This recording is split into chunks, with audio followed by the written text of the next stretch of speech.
Hi guys, I'm Tinette and welcome to my channel. Today I'll be showing you how to draw people realistically with pen and ink. I will demonstrate this by drawing a portrait of a woman. This video contains lots of tips and tricks in how to draw more realistically with pen. Make sure to use a reference image that's a high quality so that you can clearly see all the detail that we want to draw.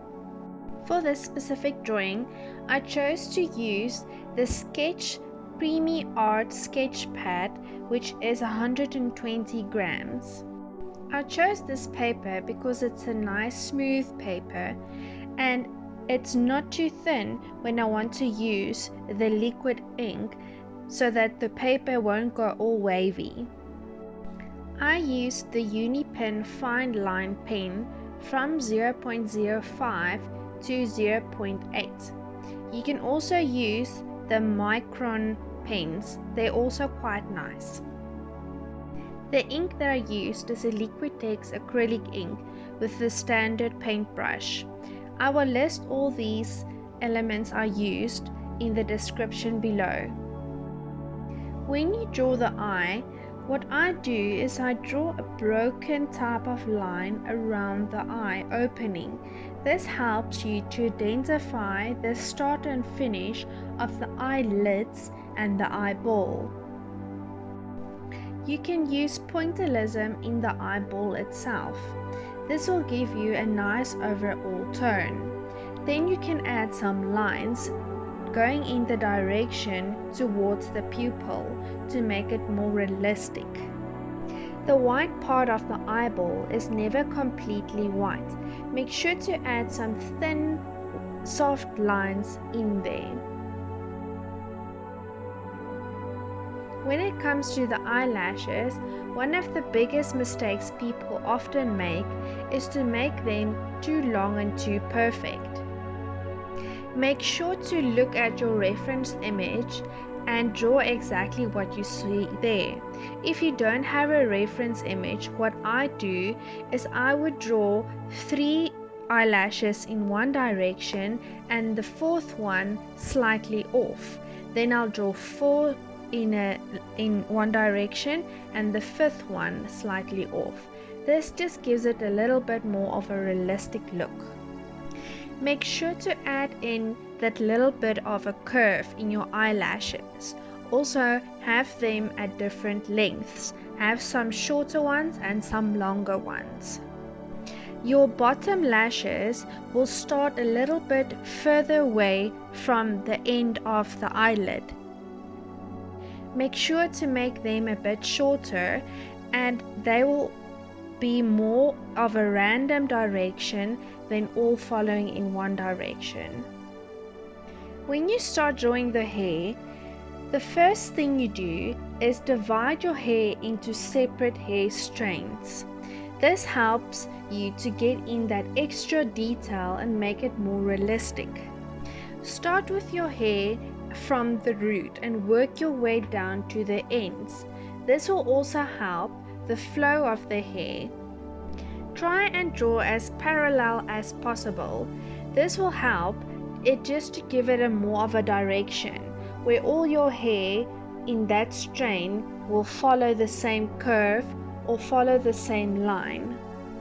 In lighter areas of the hair, make sure to draw with a really thin pen as fine as possible and as parallel as possible.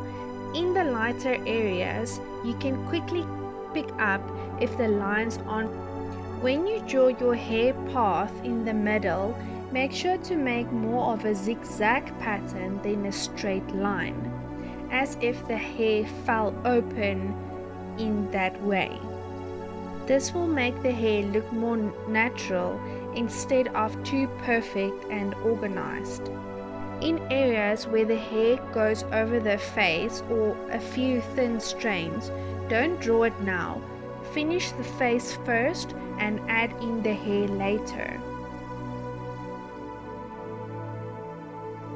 The nose is one of the most difficult parts of the face to draw because it doesn't have a solid outline. It mainly exists out of shadows. Make sure to blend out these shadows over the eyelid or cheek, as you will see on my features will stand out more. In the darker areas, don't use the cross contour line. This gives the face a very rough look, and for this specific image, we don't want that.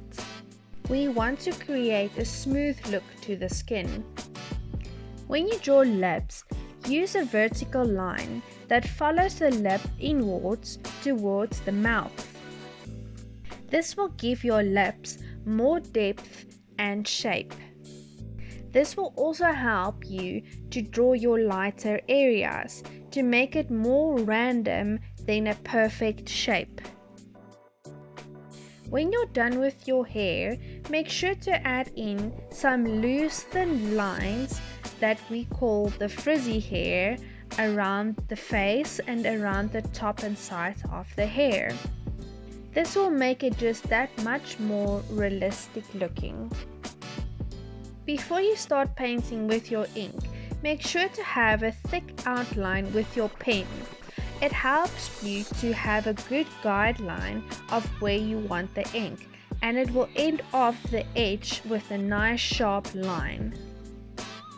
In this specific drawing, I wanted the bottom part of the dark area to look seamless, as if it didn't have a solid stop. This gives the illusion of the image going on. You can achieve this by having your brush as more of a random stroke than having it on a solid line. It also helps to make some paint splashes.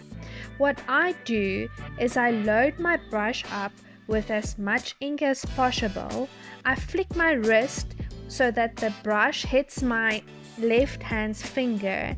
This will cause the ink to splash off onto the page. Make sure to cover your image in areas where you don't want these splashes with a different piece of paper.